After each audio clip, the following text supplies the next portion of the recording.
Bismillahirrahmanirrahim. Assalamualaikum warahmatullahi wabarakatuh. Apa kabar Ananda Soleh dan Soleha hari ini? Alhamdulillah, luar biasa. Allahu Akbar. Semoga kita semua selalu dalam keadaan sehat walafiat. Amin, amin ya robbal alamin. Nah, hari ini kita akan belajar tema 2, subtema 2, bermain di lingkunganku, bermain di rumah teman. Simak video ini dari awal hingga selesai. Yuk mari kita buka pelajaran kita dengan lafaz basmalah. Bismillahirrahmanirrahim. Nah, perhatikan Ananda Soleh dan Soleha. Sholat zuhur di masjid selesai. Salman, Jono, dan Wahyu kembali ke rumah Wahyu. Mereka bermain di halaman rumah. Salman dan Jono selalu izin saat meminjam mainan Wahyu. Nah, anak soleh memperhatikan aturan ketika bermain di rumah teman. Sikap mematuhi aturan, sopan, dan memberikan salam adalah sikap terpuji. Nah, bagaimana ya sikapmu saat berkunjung ke rumah temanmu? Apakah kamu telah bersikap sopan? Nah, anak soleh dan soleha pasti bisa bersikap sopan. Nah, di sini adalah contoh peraturan ketika bermain di rumah teman. Perhatikan ya. Pertama, meminta izin sebelum meminjam mainan. Tidak curang saat bermain. Merapikan mainan setelah bermain. Tidak masuk kamar tanpa izin. Masuk rumah teman dengan mengucapkan salam. Bermain, jangan lupa waktu. Yang terakhir, berpamitan kepada orang tua teman sebelum pulang ke rumah. Saat bermain di rumah teman, sebaiknya mematuhi aturan-aturan yang ada di rumah teman.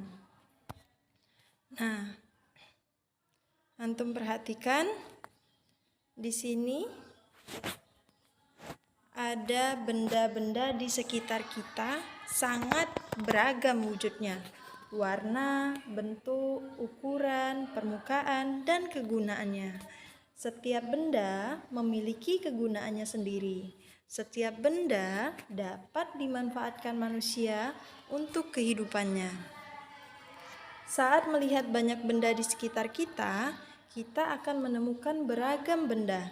Ada yang berwujud padat dan bukan padat. Ada yang berwarna dan tidak berwarna. Ada yang berukuran besar dan kecil. Begitu juga Allah Subhanahu wa Ta'ala menciptakan manusia dengan sangat beragam.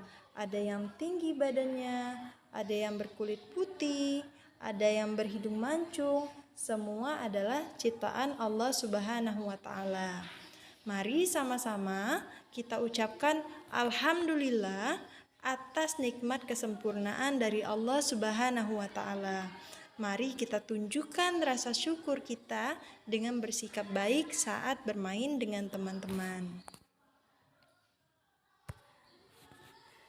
Nah, di sini ada gambar 6 buah botol.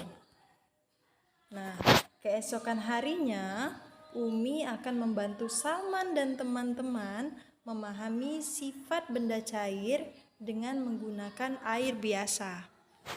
Umi memberikan 6 wadah air berupa botol untuk digunakan Salman dan teman-teman.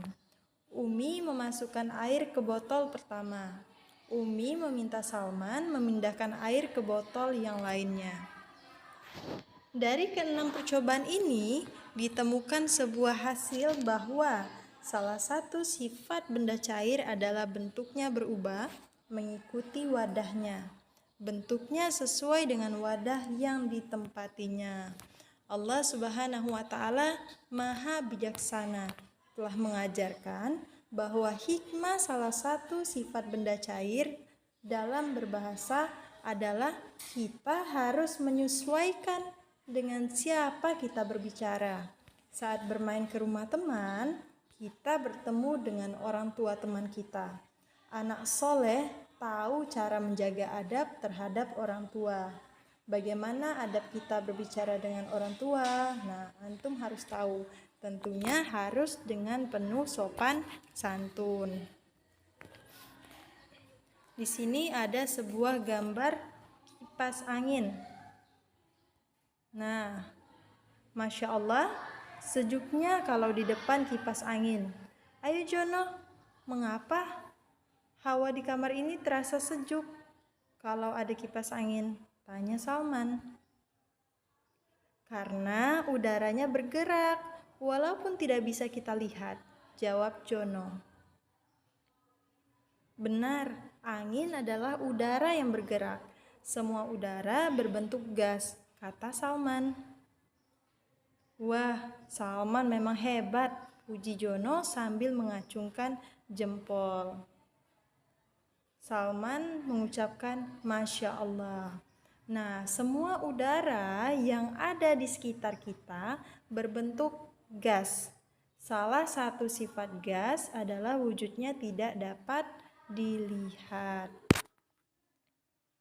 Perhatikan benda berikut ini. Ini adalah kok, ya. Ini adalah kok. Bola untuk bermain bulu tangkis atau badminton. Salman memperhatikan kok yang digunakan untuk bermain bulu tangkis.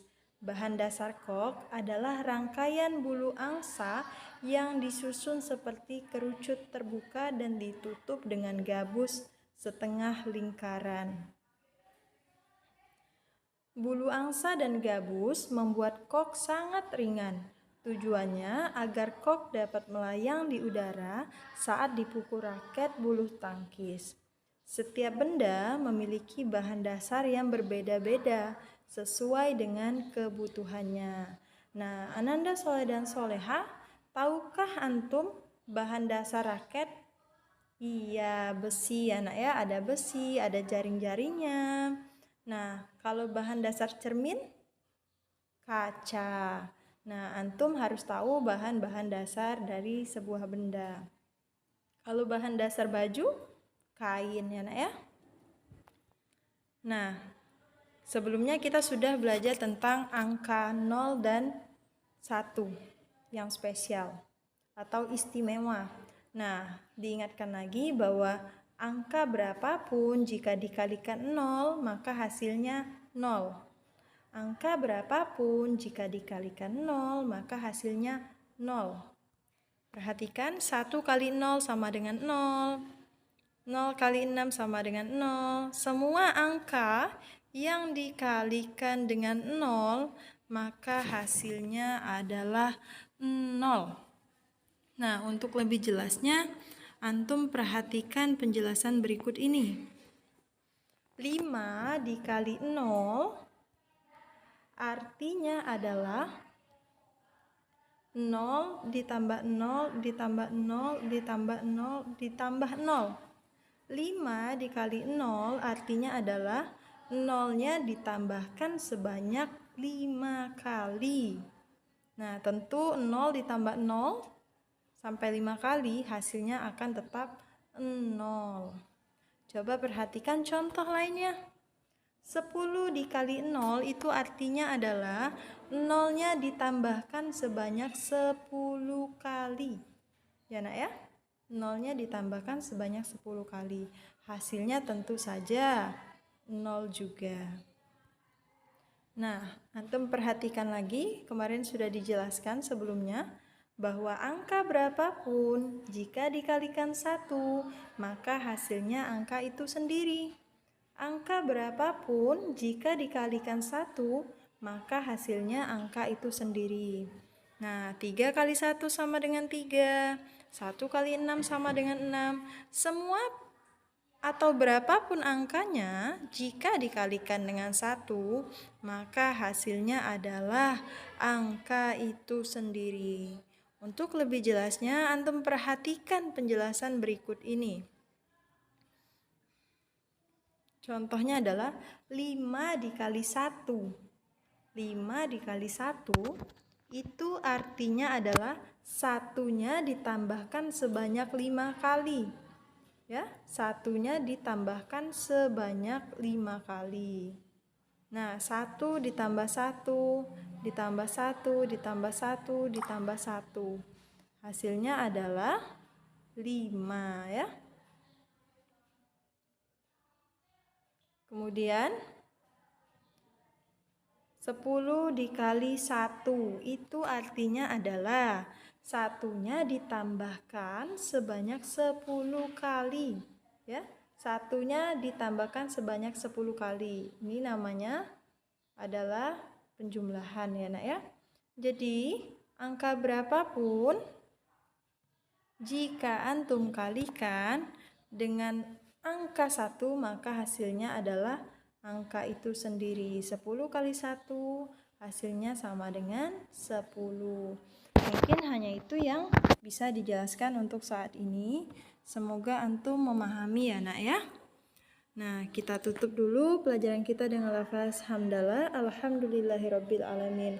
Kurang lebih ibu mohon maaf, kepada Allah ibu mohon ampun. Ibu akhiri wassalamualaikum warahmatullahi wabarakatuh.